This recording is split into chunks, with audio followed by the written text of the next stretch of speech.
अस्सलाम वालेकुम आदाब। दिन भर की बड़ी खबरों में आपका स्वागत है। मैं हूं काजी शफा उल हक और आप देख रहे हैं हमारा एशिया। दोस्तों, आज की सबसे पहली बड़ी खबर निकल कर आ रही है देश की राजधानी से। जी हां, दिल्ली के लाल किला मेट्रो स्टेशन के पास एक जबरदस्त धमाका हुआ, जिसमें 13 से ज्यादा लोगों की अब तक मौत हो गई है और 24 से ज्यादा लोग घायल हैं। धमाका इतना ताकतवर था कि कई गाड़ियां जलकर खाक हो गई। हादसे के बाद पूरे इलाके को घेर लिया गया है और दिल्ली पुलिस की स्पेशल सेल के साथ बॉम्ब स्क्वाड मौके पर तैनात है। पुलिस ने पूरे शहर में हाई अलर्ट जारी कर दिया है। इस बीच सोशल मीडिया पर धमाके के वीडियोस वायरल हो रहे हैं, जिनमें आग की ऊंची लपटें और लोगों में मची अफरा तफरी साफ नजर आ रही है। दिल्ली में आज लाल किले के पास करीब करीब शाम को 7 बजे हुंडई i20 कार में एक ब्लास्ट हुआ है और ब्लास्ट के कारण कार और कार के आसपास की 3-4 व्हीकल और खड़े हुए लोग, ऑटो में बैठे हुए लोग इंजर्ड भी हुए हैं और कुछ मृत्यु भी हुई है। अस्पताल के सूत्रों के अनुसार अब तक 8 लोगों की मृत्यु हो चुकी है। कुछ लोग इंजर्ड हैं, उनका इलाज यहां पर चल रहा है। हम सभी एंगल को खुला रखते हुए इसकी गहन जांच शुरू कर दी है।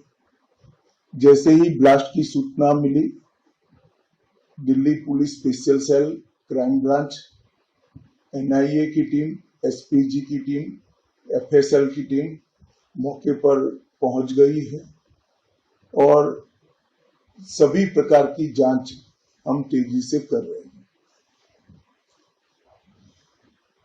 कुछ ही समय में मैं आशा करता हूं कि धमाके का कारण क्या है उसके निर्णय पर हमारी एजेंसियां पहुंच जाएगी और एफएसएल की सीनियर मोस्ट टीम भी यहां पर पहुंची। धमाके की सूचना आने के बाद तुरंत ही माननीय प्रधानमंत्री जी का मुझे फोन आया था। उसके बाद प्राथमिक इंफॉर्मेशन लेकर मैंने प्रधानमंत्री जी को भी ब्रीफ किया है। अभी यहां से मैं घटनास्थल पर जाने के लिए निकल रहा हूं और कल एक बड़े सवेरे ही सीनियर लोगों की टीम के साथ गृह मंत्रालय में बैठक कर औरंगाबाद में माइनॉरिटी पेंशनर्स एसोसिएशन की पहल पर पुलिस भर्ती और कोर्ट की सरकारी नौकरियों के लिए मार्गदर्शन शिविर का आयोजन किया गया। इस शिविर में युवाओं को परीक्षा प्रक्रिया, फॉर्म भरने के तरीके और तैयारी की रणनीति पर विस्तृत मार्गदर्शन दिया गया। सर, आज जो कैंप रखा गया था तो ये पुलिस भर्ती के लिए और कौन कौन सी सरकारी सेवाओं के लिए था? ये माइनॉरिटी पेंशनर एसोसिएशन की तरफ से आज जो एक 3 घंटे का सेमिनार रखा गया था, जिसमें हमने पुलिस भर्ती जो 2025 और हाई कोर्ट 2025 इस सिलसिले में एक छोटा सा सेमिनार रखने की हमने कोशिश किया और हमें थोड़ा अफसोस हो रहा है कि हमारी कौम सो रही है। तो मैं ये समझता हूँ कि अगर हमारी कौम इसमें जागरूक हो सकती थी तो आज हॉल भरा हुआ रहता था। लेकिन चलो, जो भी हैं, 100-150 लोग जो भी हैं, माशाल्लाह से हो सकता कि इसमें हमारे कोई 5-10 बच्चे भी अगर कुछ इसमें रोज़गार के लिए आ सकते हैं तो हमारे लिए उतना फ़ायदा होगा, हमारी कम्युनिटी के लिए फ़ायदा होगा। हमारा एक मकसद यही है कि हमारे बच्चे थोड़ा IPS, MPSC, UPSC के तरफ ध्यान दें। जब हमारे बच्चे हाफिज़ कुरान बनने की ताकत रखते हैं तो हमारे सामने ये तालीम कुछ भी है। जब हमारा बच्चा जब हिफ्ज़ के लिए जब 4 बजे रात से उठता है, देखिए अभी हमारे पास सादक बागवान साहब थे, हमारी मोहतरमा इंगले मैडम जो कमिश्नर है माइनॉरिटी के, वो उनके हाथ से इफ्तिताह किया गया। अभी उसमें शाहिद साहब जो थे वो पुलिस भर्ती के लिए स्पीकर थे। अभी उमर साहब हैं जो कोर्ट के लिए जो कुछ चीज़ें बताएंगे।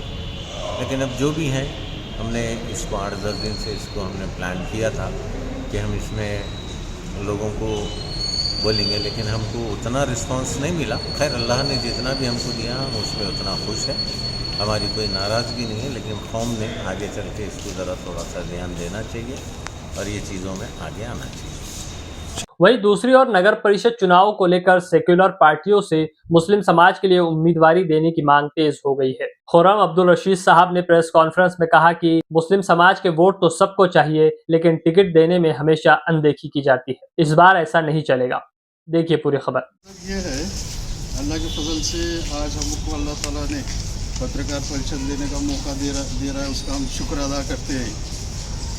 और ये जिस वतन के लिए खूने जिगर हमने दिया, उस वतन में हमारा गुजारा नहीं। दूसरा, इंसान चेहरा तो साफ रखता है जिस पर लोगों की नज़र होती है, लेकिन इंसान दिल साफ नहीं रखता जिस पर अल्लाह ताला की नज़र होती है। दूसरी बात यह है कि हम आज जो पत्रकार परिषद ले रहे हैं, तो महाराष्ट्र के अंदर नगर परिषद और नगर ग्राम पंचायत के इलेक्शन जाहिर हो गए हैं। तो इससे पहले हम जो है हम सेकुलर है और हम हमारे समाज के लिए जो फ़ायदेमंद रहता है, समाज के लिए जो ये रहता है वो काम करने का काम हम कहिए। अब हमारा पूरा यही गुजर गया है, पूरा हमारा वक्त इसके अंदर गुजर गया है। तो हमारा बोलना, इससे पहले आप लोगों भी सब हम उस पत्रकार परिषद में शामिल थे जिस वक्त हम लोकसभा में हमारे मुस्लिम समाज को प्रतिनिधित्व बराबर नहीं मिला था। उसके बाद में विधानसभा में प्रतिनिधित्व लेना बोल के हमने जो एक औरंगाबाद के रेस्ट हाउस में ही पत्रकार परिषद लिए थे। वो पत्रकार परिषद लेके सब मुस्लिम समाज को विधानसभा के अंदर 13% जगह मिलना या तो 39 जगह महाराष्ट्र के अंदर मिलना, ये बात हमने रख के सभी पक्ष के लोगों को हमने आगाह किया था और उनको हम ये किए थे। और हम जो है राष्ट्रवादी कांग्रेस पक्ष के शरद पवार को इसके बारे में निवेदन दिए थे। उसके बाद में शिवसेना उद्धव ठाकरे जो है उनको भी हम हमारे वो मुस्लिम समाज को प्रतिनिधित्व मिलना बोल के हम निवेदन दिए हुए था। और उसके बाद में फिर यहाँ पे कांग्रेस के में हमने कुछ मामला में आरटीआई के जरिए माहिती मांगे थे उस ताल्लुक से, और उसमें वक्फ बोर्ड में जो करप्शन हो रहा है उस ताल्लुक से एंटी करप्शन को भी हमने जो है तो रिक्वेस्ट करे कि भाई यहाँ पे ऐसा ऐसा, और सबूत भी दिए एंटी करप्शन में कि ये वक्फ बोर्ड में ऐसे ऐसा भ्रष्टाचार चालू है और इसके ऊपर रोक लगाई जाए। तो उसका जो है तो बदला लेते हुए हमारे पे ज़बरदस्ती जो है तो 353 का केस हम पे दाखिल किया गया, ताकि हमारा वक्फ बोर्ड में आना जाना बंद हो जाए, पाबंदी लगे और हम परेशान हो जाए। और हमने जो माहिती मांगी उसमें वो रुकावट पैदा कर दे, जिसकी वजह से हमारे जो भ्रष्टाचार हो रहा है वक्फ बोर्ड में उनको उजागर ना हो।